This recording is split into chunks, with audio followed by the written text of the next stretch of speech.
Good morning. This is Tuesday, June 30th, 2020. I'm David Carpenter, the president of the Bellbrook-Sugarcreek School Board, and it's time for our special meeting. This meeting is the meeting of the Board of Education in public for the purpose of conducting the school district's business. It is a time for public participation during the meeting, and it is indicated on the agenda. Mr. Lyman, would you please call the roll? Yes, Mr. Carpenter. Here. Mrs. France. Here. Mrs. Long. Here. Mr. Price. Here. Mrs. Sloughtman. Here. Please join me in the Pledge of Allegiance. I pledge allegiance to the flag of the United States of America and to the republic for which it stands, one nation, under God, indivisible, with liberty and justice for all.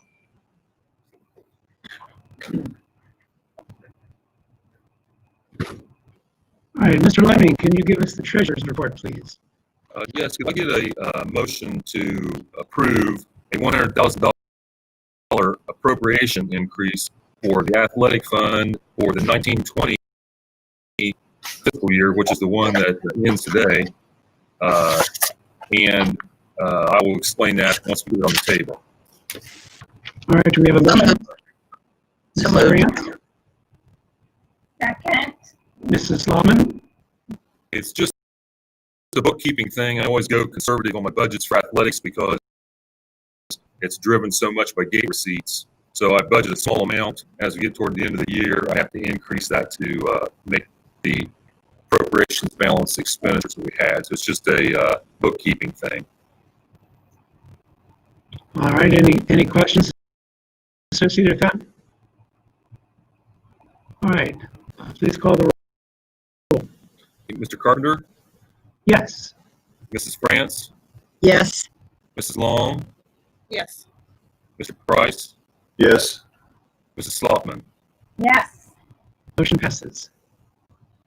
Can I get a motion to approve 2021 permanent appropriations totaling $36,050,956.01 as included? I believe I emailed that to you actually. Yes. Yes. Do we have a motion? So moved. Mrs. Long? Second. Mrs. France? Just wanted to note the reason I had to email that, I didn't get it done till about 4 o'clock yesterday. It was quite a struggle this year with for a lot of reasons, but we got that finally finished, and it is about approximately $700,000 less than the appropriations were last year at the beginning of the year. So just in comparison, I'm sorry, that less in general fund I'm talking about. Mm-hmm.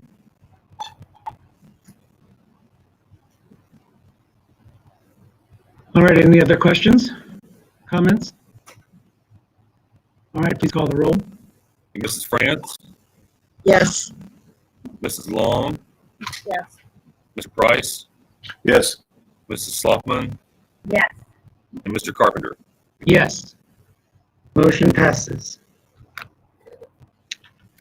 All right, we go into the open communication period, 15 minutes per subject and 3 minutes per person. However, we didn't have anyone sign up to provide input to the board this morning, and so we can go on to the superintendent's report. All right, thank you, Mr. Carpenter. Superintendent's report, new business, licensed staff employment resignation, leave of absence. So recommend acceptance of resignation from high school teacher Kara Heller effective June 22nd, 2020. We have a motion. So moved. Mrs. Loftman. Okay. Mrs. France. Again, just as it said on her letter, she one of the teachers that was ripped, reduction of force at the high school, and so fortunately she found a job, and good luck to her. Yeah, we wish her the very best. Any questions or comments? All right, please call the roll. Mrs. Long, Yes. Mr. Price, Yes. Mrs. Sloughman, Yes. Mr. Carpenter, Yes, and Mrs. France. Yes. motion passes. Recommend approval request for 1 year unpaid leave of absence for fifth grade teacher Kelly Tompkins effective for the 2021 school year. We have a motion. So moved. Mrs. Long, Second. Mrs. Fran, And this is just to care for her child during this unprecedented time, so. right. Yeah, people will be making some hard choices, I think, because of the pandemic, as far as health of members of their family and or of themselves. So we can appreciate the struggle that is for people. Are there any questions or comments? All right, please call the roll. Mr. Price, Yes. Mrs. Sloughman, Yes. Mr. Carpenter, Yes, Mrs. France, Yes. Mrs. Long. Yes. motion passes. Okay, recommend approval to rescind motion number 20-48, February 13th, 2020 board meeting, granting a job share for the 2021 school year for elementary teachers Rachel Barker and Ashley Dewberry. Both teachers will return to full-time status. We have a motion. So moved. Mrs. Fran, and the second by Mrs. Sloughman. Okay, and just to further explain here, they had put this, another situation impacted by the whole COVID-19. Yes, They put in the job share prior to March. And so due to their financial situations, they wanted to return to that. However, we, at that time, we really didn't have any open positions, and through attrition, through retirements, through resignations, we do have open positions within the school district. That's where we can allow them to come back and really just filling those positions rather than having to go out and post those. Because of those resignations or retirements, we're able to just rescind that job share. great solution. Any questions, comments? All right, please call roll. Mrs. Sloughman, Yes. Mr. Carpenter, Yes, Mrs. France, Yes. Mrs. Long, Yes. Mr. Price. Yes. motion passes. Recommend approval of the following athletic and music department volunteers for the 2021 school year. Previous approval as AD coaches volunteers unless designated with a asterisk, pending approval of all required AD and or personnel updates renewals. So Chris Baker all the way through Andrew Solomon. And there aren't any of them that are asterisked, so all of them have been previously approved. I have a question about that. Is I'm it? sorry, I'm sorry. I started commenting before we had a motion. I apologize. Okay, sorry. That's all right. Do we have a motion? So moved. Mrs. Long, Second. Mrs. Sloughman. Right. Sorry, Mr. Price. Continue. Yeah. Historically, we had these volunteers. This is not something new. Is a function of having to come back on our supplemental contracts and such like that. Is that correct? Correct. So actually what we're doing is just because of the uncertainty of the fall season, we have gone slowly on approving people for actual contracts. So we're approving them as volunteers so that we can make sure they have all their paperwork, make sure they're covered liability-wise by the school district. And that's why we're approving them as volunteers. And then probably at the next board meeting, we're going to be approving these folks for actual contracts with the fall season. Again, trying to make sure that we have clarity that we are going to have a fall season before we actually offer them contracts. So that's what the volunteer piece is. Okay. It doesn't have anything to do with our, it doesn't have anything to do with the cutbacks and the reductions and so forth. Okay. All right, thank you for that clarification. Are there other questions or comments? All right, Mr. Lyman, please call the roll. Mr. Carpenter, Yes. Mrs. France, Yes. Mrs. Long, Yes. Mr. Price, Yes. and Mrs. Hoffman. Yes. Motion passes. Athletic department handbooks, approval of revisions to the student athletic handbook and athletic coaches handbook for the 2021 school year. We have a motion. So moved. Mrs. Long. Second. Mrs. France. Any questions or comments? And the big changes, and not big changes, but very minor changes. The biggest of the minor changes were eligibility pieces in there for the fall. Again, to mirror what the OHSAA is recommending of essentially every student eligible for the fall season, and there's no GPA, there's no course requirements for just the fall season. We go back to our normal district requirements for the winter season.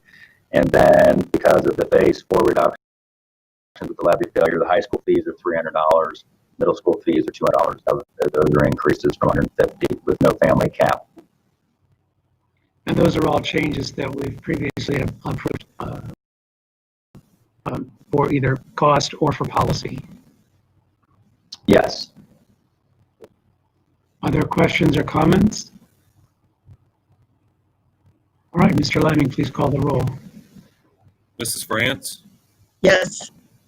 Mrs. Long, Yes. Mr. Price, Yes. Mrs. Hoffman, Yes. Mr. Carpenter. Yes. Motion passes. Food Service Management Company, recommend approval contract amendment with Sodexo Sodexo Services for the period beginning July 1st, 2020 through June 30th, 2021. No increase in student lunch prices. The Ohio Department of Nutrition and OD have given approval for this change. We have a motion. Moved. Mrs. Sloughman, Second. Mrs. France. Again, really the changes with this, besides obviously the dates, are on the first page, where it says C, General Support Services Allowance. That is a slight increase of about $1,500 or so. And then on 5D of the management fee is increased by about $700 or $800 there. So really the other pieces are changes with dates and so forth. Right. I wanted to say how wonderful and thankful I am for the workers who did the lunches from March to I think now. We talk about being creative and getting out there to serve our students and to even go even further, to have some of the lunches delivered and to go to different areas to have them brought. I mean, it really just warms my heart. It's amazing all the work and dedication and time that was given to this program. And so I'm very thankful.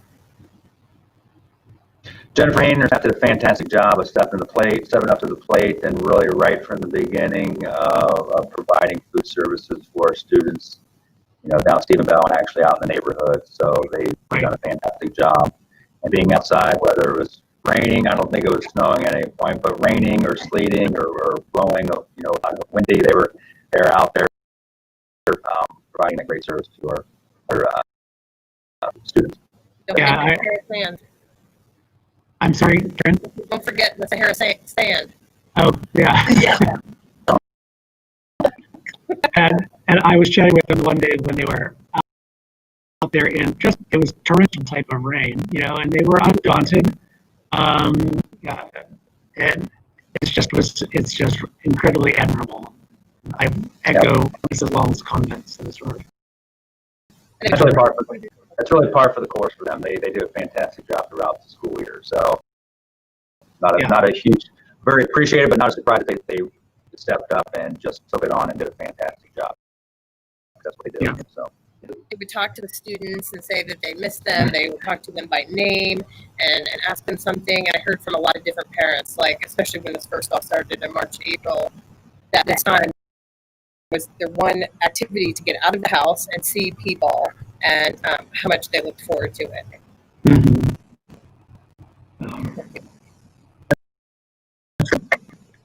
Any other questions or comments? All right, Mr. Liming, please call the roll. Mrs. Long, Yes. Mr. Price, Yes. Mrs. Sloughman, Yes. Mr. Carpenter, Yes, and Mrs. France. Yes. motion passes.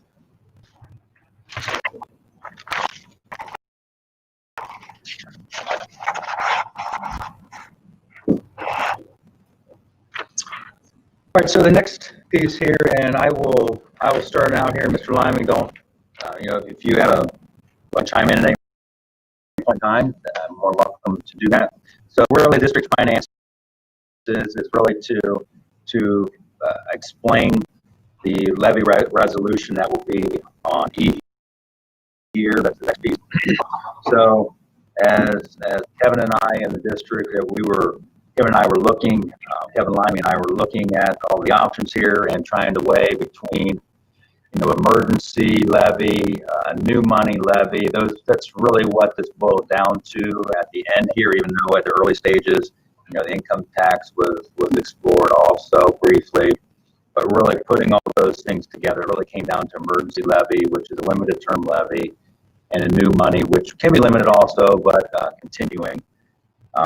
So talking about the 5.7 mil that will levy that is being recommended for there is just to give some thought process and the reasons for that. So the biggest piece of one of the pieces of that of staying with the 5.7, again, that's what it was last time.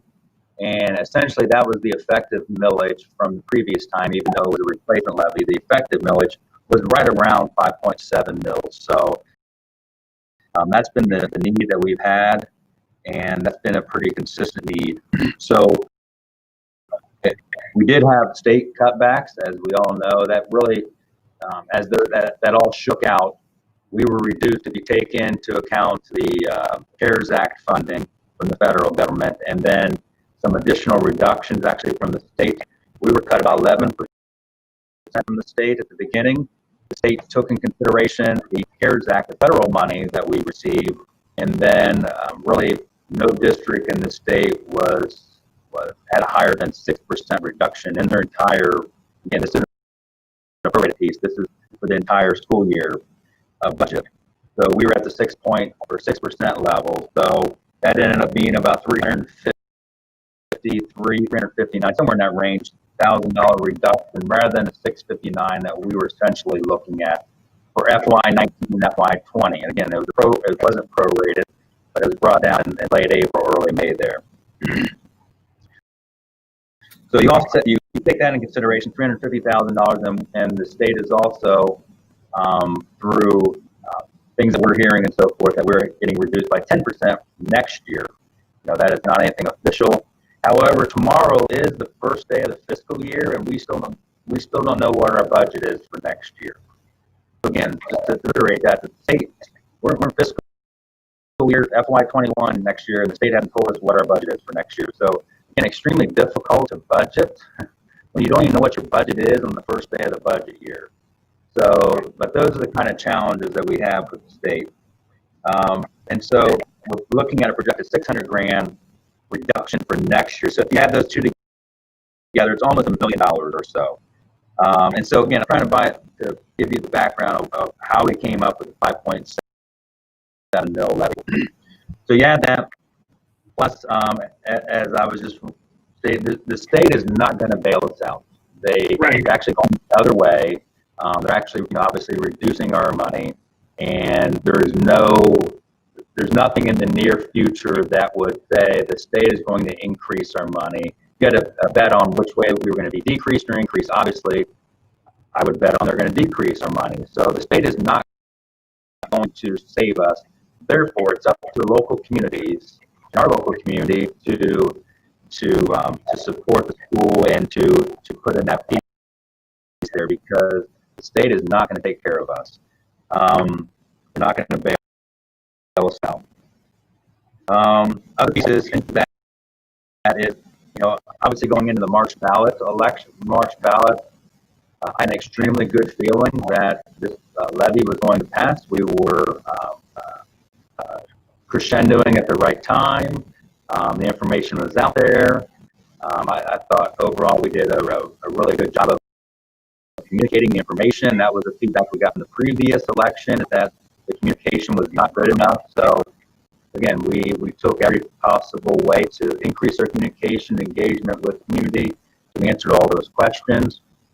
But I really, and I would think a lot of people would agree with me, that the COVID-19 situation, actually the cancellation of the election the night before. So again, I'm remembering back to the night before, it was probably 10:30 at night before we officially knew that the election was canceled. So no in-person voting, first time mail-in, absentee balloting, ever trying to work with those dynamics. I have numerous emails from folks that say I either A, didn't get my absentee ballot that I requested, or B, got it later than I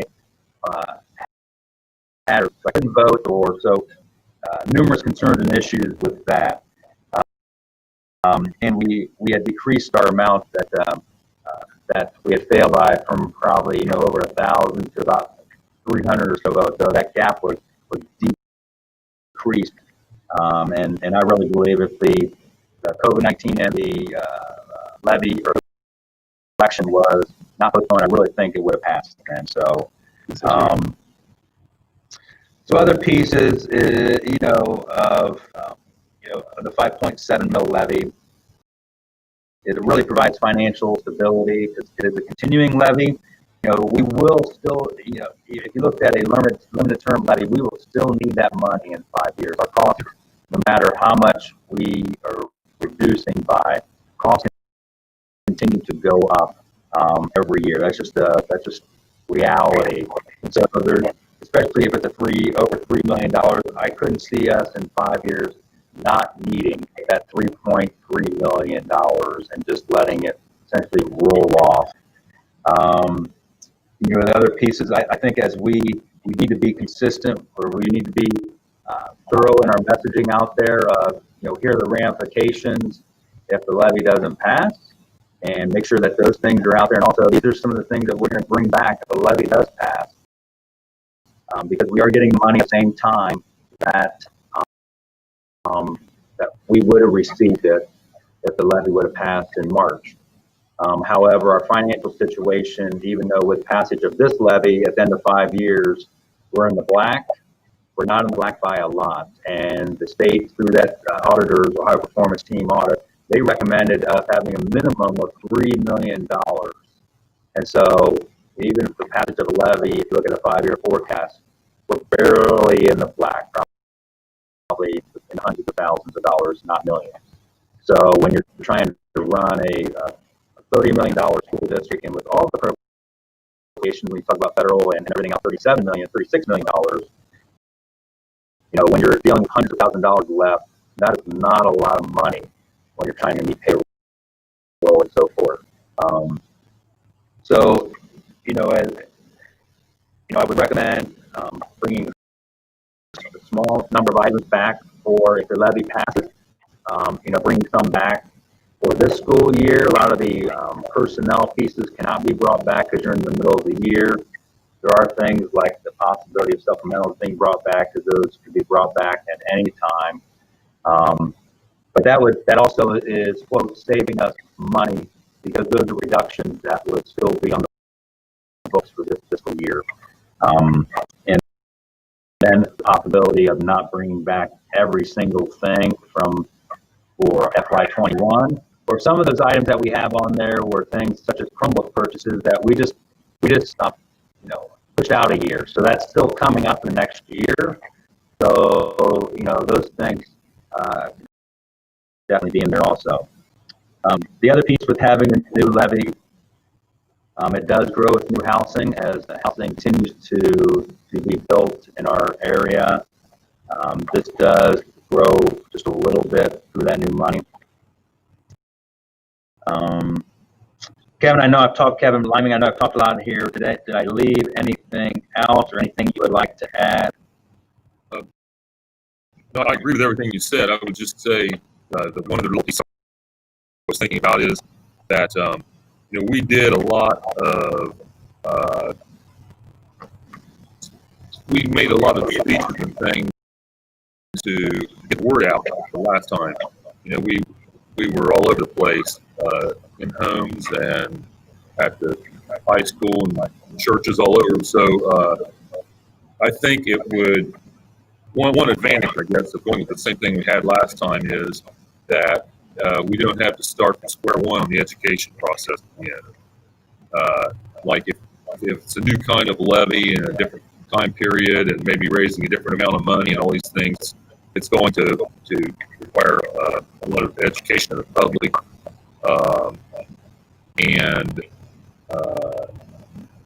I just think that's another piece of it that you didn't mention, but I agree with everything else you said there. I have Okay, one. Sure. Can I ask a question? If we're going to be down $1 million from the state, how is just the same amount of millage going to help us? Then that's where you take in. So if we are reducing our expenditures this fiscal year by about $1 million, about 1.1. Right. So if we don't bring all those things back, and really it'd be extremely challenging to bring a vast majority of those back because they're personnel. So it's hard to bring back, I'll say, for example, a high school teacher in the middle of the year because the schedule is already set for the entire year. Right. So if we're able to do that, if we're able to keep a vast majority of those reductions in place for this school year, that's almost a wash of what we're being cut or projected to be cut from the state and the reduction in expenditures that we have this fiscal year that we made with our phase 4 reductions. Does that make sense? I guess, yeah.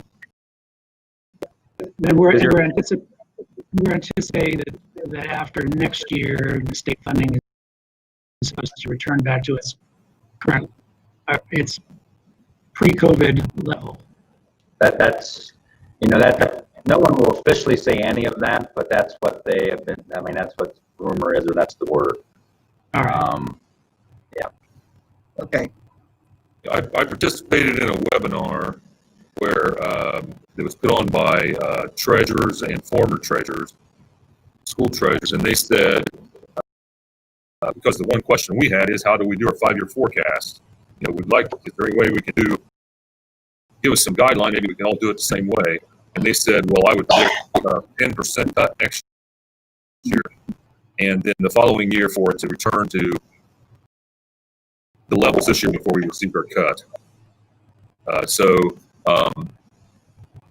They don't know that for sure because that's been discussed by the state and voted on, the legislature. But that's what most of the treasurers are putting into a forecast: is a 10% cut next year, and then the following years flat line, but keep it where it was to start this year that we just finished before our cuts this year.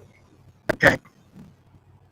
And so basically what Dr. Kozad's saying there is the cuts we made this year, the amount that won't be replaced is going to cover the amount the state's cutting us, we're estimating. So that's why we can go with the same amount of millage. All right. And we all know we can trust the state to be fair with us. Not true. Exactly. You couldn't quite get through it with a straight face, could you, Mary? No, I couldn't. I tried.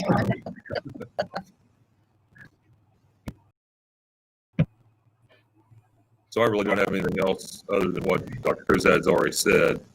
Yeah, and again, just to reiterate, Kevin and I, and then obviously myself, just trying to think through these things of, on a daily basis, I would go from one way to another, go from 5.7 to maybe a little bit more to the emergency to then back to the 5.7, so continuing to process through that and trying to make the the best educated decision as possible. It's a tough call. Obviously this is the levy that we essentially have put on for the past 2 times. It didn't pass either time. However, I think the worldwide pandemic and the cancellation of election are they're huge factors in what I believe that impacted the outcome of the levy. We'll never know. We'll never know. However, I think we were in a really good place of being able to pass that levy in March, and just the whole dynamics totally out of control of the school district, cancellation of the levy, or cancellation of the election, or postponement, not cancellation, postponement. Everybody voting absentee ballot for the first time ever. Everybody doing that. And cancellation before, at 10:30 the night before. Just a lot of different dynamics to that. But I guess, so again, trying to keep, as we go forward, trying to keep the message extremely simple. This is what we needed in the spring. We did reductions, we're getting cut from the state. Those are about a wash from the reductions we made for this year and the cuts that we either have or are projecting to get. And we still need that money. We're still getting the money in January next year. And I think it's important that we stress that we still need this money. We don't need a smaller amount of money. We still need this money. We were honest with you when we began, and it's what we need. We have it to function. Right. I think it's a good outcome with the additional analysis that's taking place, that you can come back and you can ask essentially for the same amount. I'm really encouraged to hear that, because it's not good messaging to come back and ask for more, even though it's quite justifiable in light of the cuts from the state. But with the mitigation of that by the CARES provision, it's insightful to say, okay, well, if we're starting the school year with some things removed, so inherently that's going to give some change or some carryovers in savings. So I think that's really, I think it's a good news story. It's consistent with what you're asking. That said, though, my takeaway from the last meeting was we as a board were going to discuss the type of levy, and also whether it's emergency or normal traditional levy. And we were also going to discuss as a board whether it was going to be another period or continuing. And what I see here is just a single resolution that did not involve board discussion, and I'm just trying to understand it is the only one we're going to consider today in light of how we discussed it last board meeting, and the fact that there are some alternatives to what's presented here. Again, if you're asking for other board members, or are you asking me? Well, with this being a board meeting, I'm asking everybody, and predominantly our other board members here, because again, the way we left it was that Evan Lyman was going to go talk to our bonding attorney and about 2 different resolutions, and what I see is one resolution here before me today. True. Well, we do ask the superintendent and the treasurer to provide for us a resolution and a recommendation. And so this is their recommendation. We as a board do determine whether or not we'll apply that recommendation to go forward. So it's not that we have 2 resolutions that we would vote on. It's that we listen to their recommendation and determine, do we move ahead with that recommendation or do we modify that recommendation? Kevin, you want to talk about the bond attorney and so forth and those resolutions, the process that you went through? Right. We received both from the bonding attorney. I asked for both, and I guess my thinking was we have both of them to actually file with the county auditor after this meeting when the board decides what they're going to do. But I felt like, it's kind of up to the superintendent to make a recommendation to the board, and the board can go with that or do something different. But as far as how it appears on the agenda, I thought it might be kind of awkward to put two different things on the agenda itself. So, I mean, there's only one. I guess the bottom line is the board can do whatever they desire here. Right. That's the way it appears on the agenda. And I do have both resolutions, the long formal resolution I have to file with the county auditor here in my office once the resolution is passed. Right, so, we, like Kevin Lyman just said, that we do both resolutions ready to go, and we put as Kevin and I put those things together and discuss and talk. We are making the recommendation for 5.7 mil levy. However, it ultimately it's up to the board to decide on that. So we did go to the bonding attorney and had two resolutions ready to roll. So no matter, those are the two pieces. So whichever direction the board went, we were ready to roll with either one of those. But it is my recommendation for the 5.7 mil continuing levy based on the information that I gave. But obviously, I'll let the board then discuss here. Sure. I know that I did some ad hoc or anecdotal kind of surveying of the community. I got the vast majority of folks respond to say that the continuing or limited levy really did not matter to them. Both people who said that they were in favor of a levy and those who said they were opposed to it. They would oppose either one or they would approve either one. There was a very small number of folks who said, I really do have a preference for a limited levy. So for a 5-year time period. There were also a number of people who said that they had questions.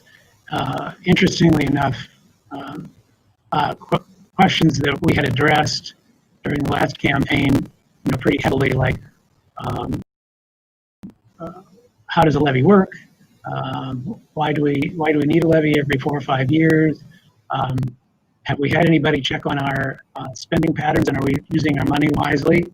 I'm thinking, oh my gosh, we had the state performance audit, and I thought we broadcast that far and wide, but there were still a number of folks who had questions about that. So I think that the education certainly isn't complete for our community, because we still have people who haven't grasped that whole process.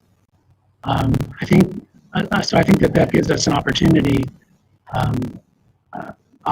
to provide that education. Doing some of my own modeling of what does it look like in 5 years with the continuing levy, what does it look like in 5 years with the limited levy, what other options do, if we were going to work on transitioning some of our revenue portfolio, so to speak, by adding an income tax levy someplace along the line that had also replaced a property tax levy. What does some of that look like? And my opinion is that if we go to limited, refer to it as an emergency, it might get us a few additional votes, but I don't think that that's going to make a difference in the election. In my opinion, it just kicks the problem down the road.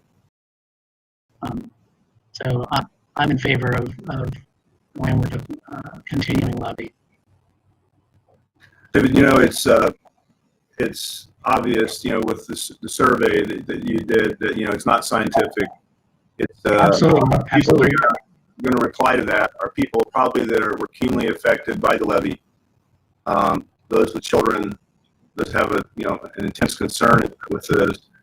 And so I don't think, we can go away with confidence that it's such an insignificant number of people that are, could care less whether it's continuing or limited.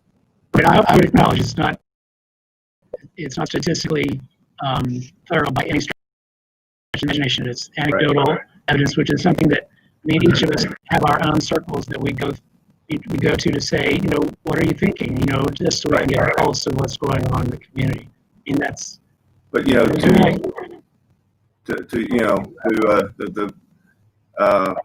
the old saying, "and beating the dead horse" here, but I've been talking about this for the last couple of meetings, and I think that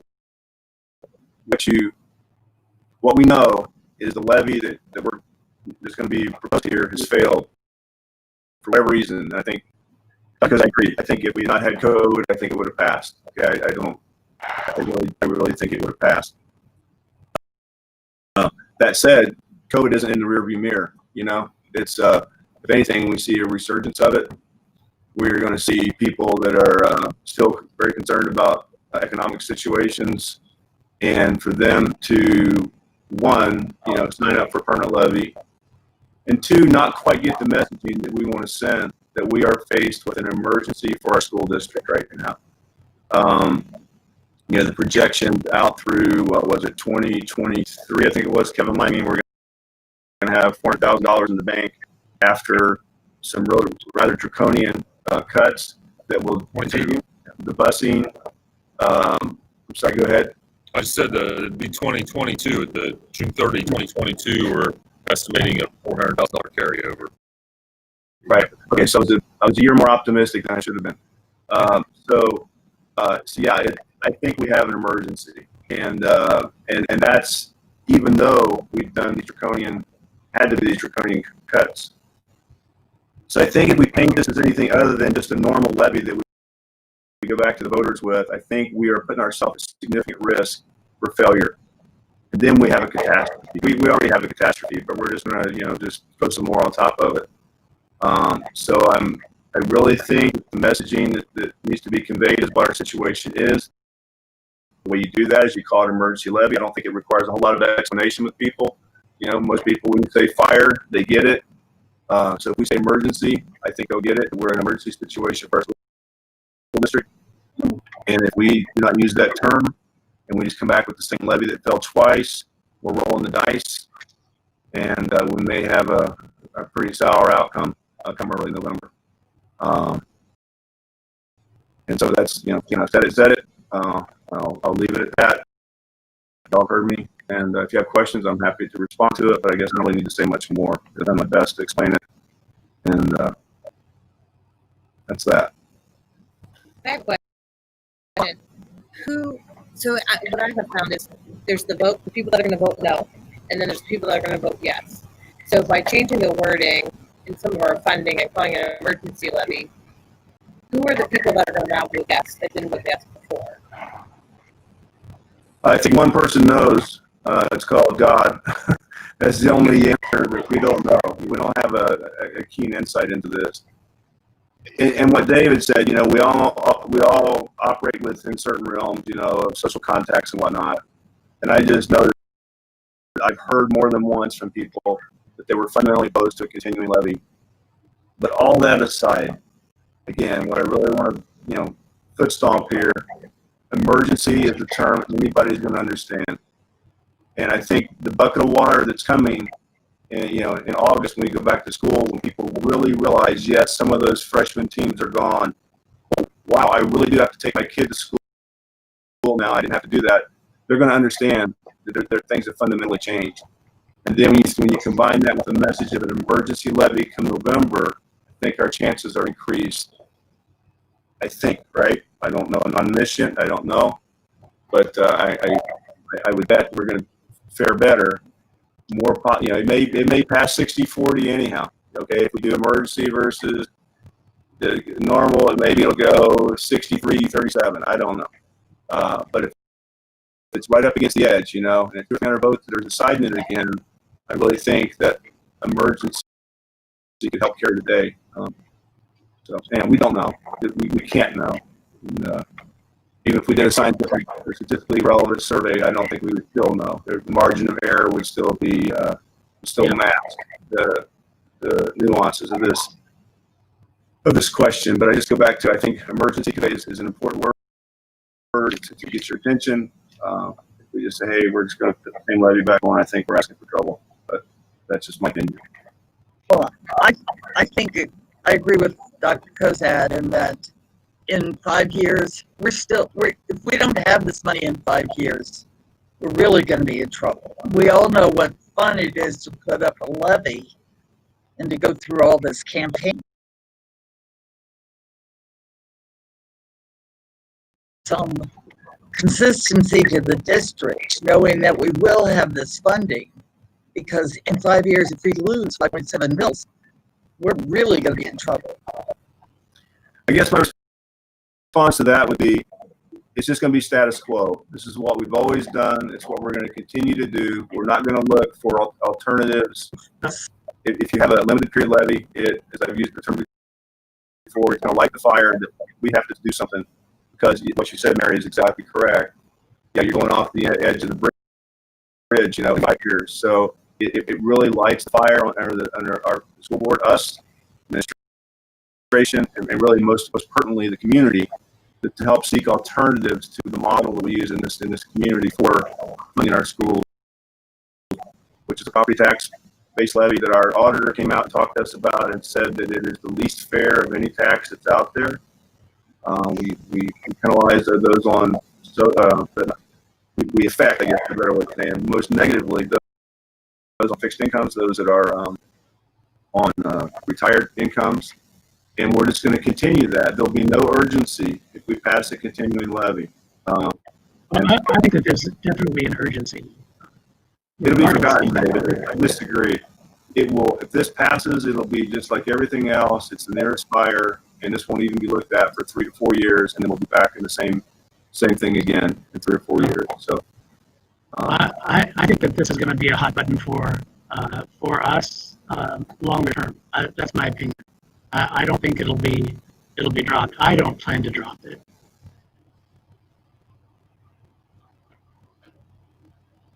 I think even though the margin was small and the population of the survey was small, we have to listen to people who elected us, our constituents. And even though the response was small, they wanted a continuing levy. If we had more people writing letters and saying, let's go with the emergency, I would do it. But as far as I'm concerned, even though the margin was small, the people have spoken. They want a continuing levy. Virginia, the ultimate margin that gets measured is the last vote that we had where it failed. That was 6,300 people, and it failed. And that's our real measure. 173 people responding to a survey monk is not representative of our community. That may be true, but these are the people who cared enough to respond, and I don't feel adequate to go over their head and say, I'm going to respond for you. This is what we're doing. Unless we get a whole lot more information from the community before July 9th, that's that. Well, again, I just point to the most recent election where the majority of 6,300 said no to what we're going to put up again in November.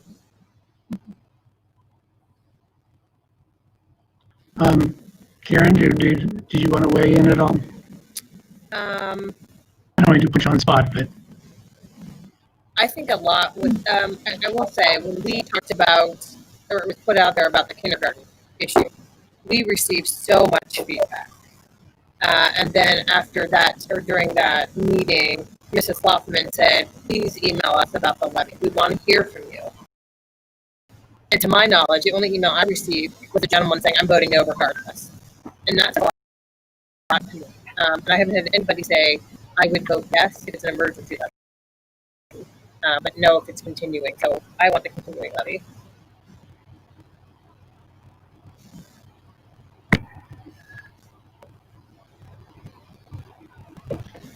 Let me be clear. I hope you all are right and it passes. Here's the point. Levy, we need a levy desperately. So I think we're all in violent agreement over that. I think so too. I've got apparently one-off perspective that of what the type it needs to be. But that said, I do not question whatsoever, not even a little bit, that we need a levy. We absolutely need it. We see the effects of continued failures of levies. It's been eye-watering to see the impacts of it, and it's the reality of what we face. So, again, not questioning we need a levy. We absolutely do. I just am opinionated about the type it needs to be. Kevin Price, I appreciate that you stand up for what you believe in, because that's what we need. We need all sides. We need. Absolutely. This is a debate among friends. I have great respect for the point of view that you bring.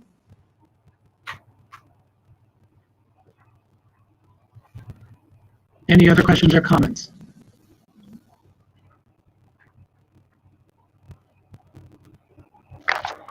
All right.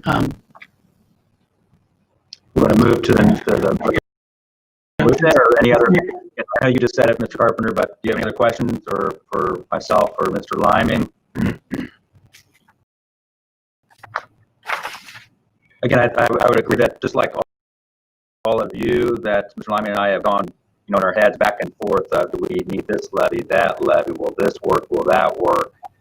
And the messaging that we provide out there needs to be crystal clear. If the 5.7 mil is approved today, we need to be crystal clear of the ramifications, the consequences, what's at stake, and those pieces that speak to that emergency kind of language. So we definitely need to be crystal clear. I thought we were clear last time also.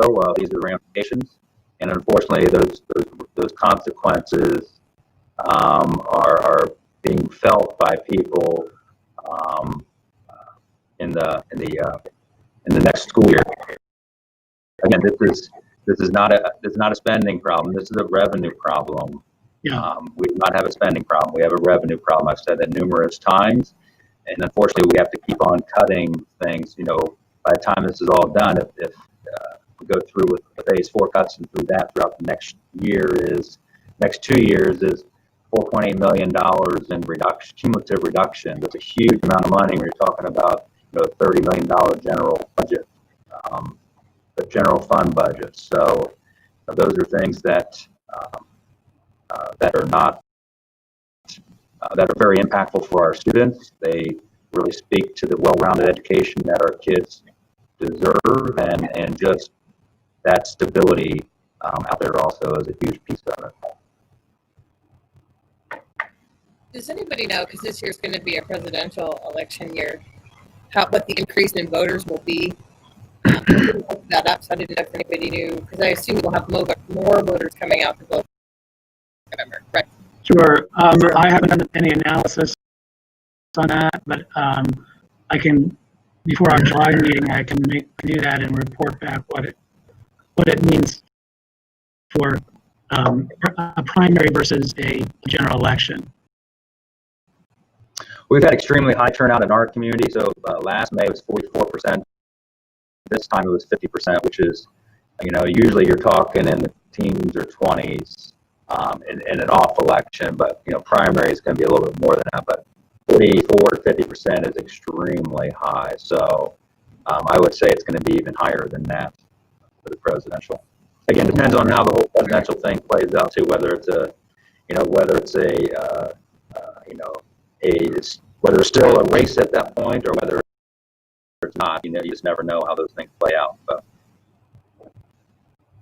they factor into it definitely. Of new voters potentially that we would have to look at to see about educating, because they're going to vote, so we're going to make an educated vote about our levy on that.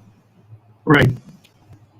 Well, we also had over 700 registered family members of students who didn't vote, and maybe they were disenfranchised by the whole process, from the last election. But 700 of our student population families makes a difference.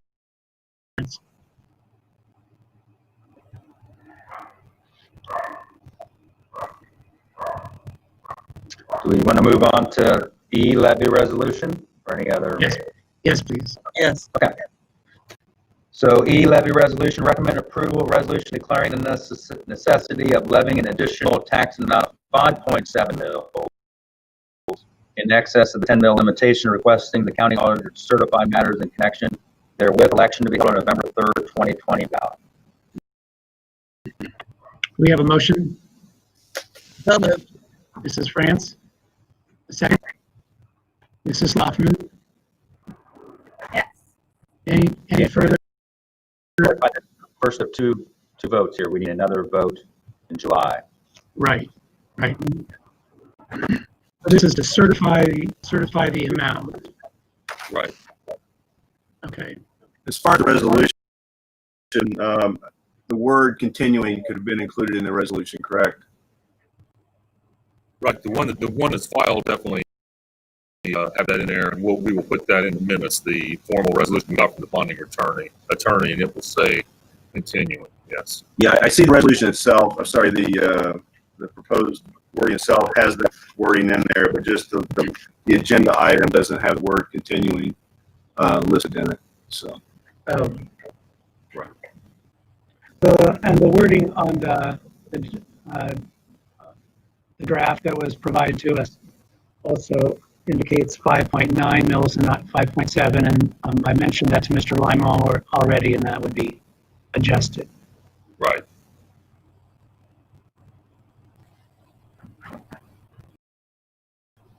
Are there other questions or comments?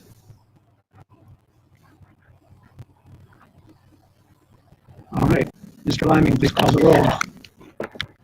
Okay, Mr. Price, No. Mrs. Hoffman, Yes. Mr. Carpenter, Yes. Mrs. France, Yes. Mrs. Long. Yes. Motion passes. And thank you, Mr. Price. I appreciate your point of view. I appreciate your vote as well. It represents that we can't always agree on everything, but we can agree in principle of where we want to go. So I thank you for that. All right, we have no other agenda items. Board members, do you have any comments that you'd like to make? Yes. The teachers have requested getting back in their classrooms ASAP. This cannot wait. When they shut the classrooms down, it was shut down tight. We have professionals who dedicated their lives to the work they do. They need to get in there and start getting things ready. We're not talking about children getting into the classroom. We're talking about teachers. We need to let them in the building and let them get started on their work. They're willing to do the sanitizing or the mask or whatever, but they need to get in and get started. Yeah, I've heard that. We definitely will get them in the very, very near future. So just to speak to that additionally, to add to that, as a county, Greene County Superintendents have been getting together meeting, and we are agreeing on a guidelines and principle. These are things that we're doing as a county, and that information will be coming out soon. We are then taking that plan as a county, and then putting the pieces in place that will work for us as a school district. Those pieces will be coming out within the next week or two of plans for next year. Governor DeWine was supposed to make his announcement of what would happen for next year last Thursday. He was supposed to make it today. Now it's next Thursday, or this coming Thursday. So we're waiting for Governor DeWine to put out those guidelines that he is saying that he's supposed to be putting out there before we actually put our things in place. So, and a piece of that then will provide clarity to when teachers can get back in the classroom. So those pieces will definitely be put in place of the county plan, our district plan, and then also when teachers can get back in the classroom. A week or two is really too long. I would ask you to light a fire under your proteges and get this taken care of. I don't think we need to wait on DeWine for teachers. For a student body, yes. But adults going into the building, no. A week or two is really too long. Okay, we'll do. Yeah, we can do. That'd be great. Thank you so much. Any other questions or comments from board members? Mr. Liming, anything? No. Dr. Kozad, anything? All right. Nope. Thank you all very much. We needed a motion for adjournment. Do we have a motion? Vote. Mrs. France? Second. Mrs. Long? I don't think we need to discuss that. Mr. Liming, would you please call the roll? Okay, Mr. Carpenter, Yes. Mrs. France, Yes. Mrs. Long, Yes. Mr. Price, Yes. Mrs. Sloughman. Yes. Motion passes. We